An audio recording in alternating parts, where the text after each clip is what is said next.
श्री स्वामी समर्थ. तर आज बघा माझ्या जावेनं आहे ना पापडाची चटणी केली बघा. तर ती ना पापडाची चटणी खूप छान करते.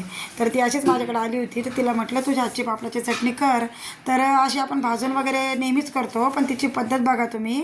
तिने अगोदर पापड तळून घेतले, त्यानंतर बघा थोडेसे बारीक केले, म्हणजे ती मिक्सरला काढणार आहे.